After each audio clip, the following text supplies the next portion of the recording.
رمضان شهر التوبة আসসালামু আলাইকুম, hello everyone, welcome back to my video. কি অবস্থা সবার? I hope better. শুধু বেগুন বেগুন আর বেগুন। চাষি বাড়িতে যেমন যেটা মাঠে সবজি হয় সেটাই খাওয়া হয়, সেরকম আমাদেরও একই অবস্থা হয়েছে।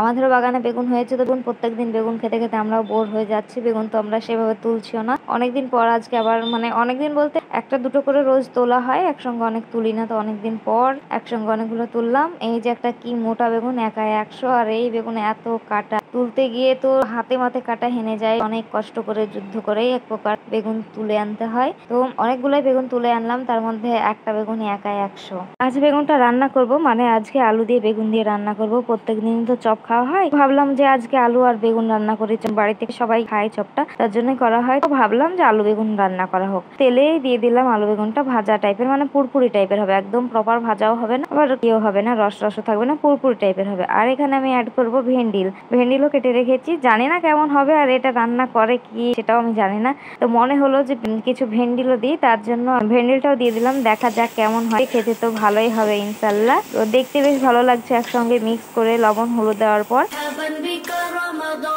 رمضان شهر الذكر والإحسان أهلا وسهلا يا رمضان। আজকে হচ্ছে 9 মাহে রমজান, আর এদিকে একটা বড় সূর্য উঠেছে। মানে কত বড় বলবো, থামো দেখো, অনেক বড় সূর্য, ভালোই লাগছে।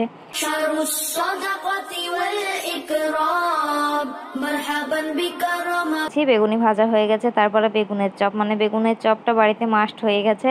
প্রচুর বেগুন হচ্ছে গাছে, এবার বেগুনগুলা না তুললেও নষ্ট হবে, তাও তো প্রত্যেকদিন তোলা হয় না। মানে একটা দুটো তুলে আর চপ আর বেগুনি হয়, এমনি রান্না হয় না। অনেক যদি রান্না করা হয় এমনি বেগুন, তাহলে অনেক ফুরায়, আর তা না হলে তো এইরকম ভাবে একটা দুটো তুললে তো ফুরাবে না।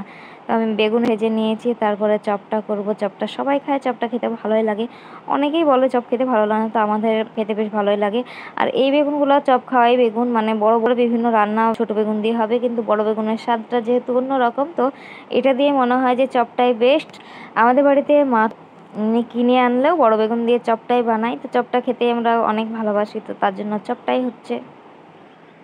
أهلا وسهلا يا رمضان أصوم نهارا وأذكر ربي এই যে বেগুনি, আমার তো বেশ ভালো লাগছে, জানি না কার কেমন লাগছে দেখতে। আর এই 9টা রোজা পর্যন্ত আমার 500 সাদা তেলের বোতল শেষ হয়ে গেছে। জানি না শেষ রোজা পর্যন্ত কতখানা তেল ইউজ হবে। আমি প্রত্যেক দিনই ইফতারে ভাজা পোড়া রাখার চেষ্টা করি, বেগুনি না হলে অন্যান্য পাকোড়া। বেগুনি থাকে, পাশাপাশি অন্যান্য পাকোড়াও রাখার চেষ্টা করি।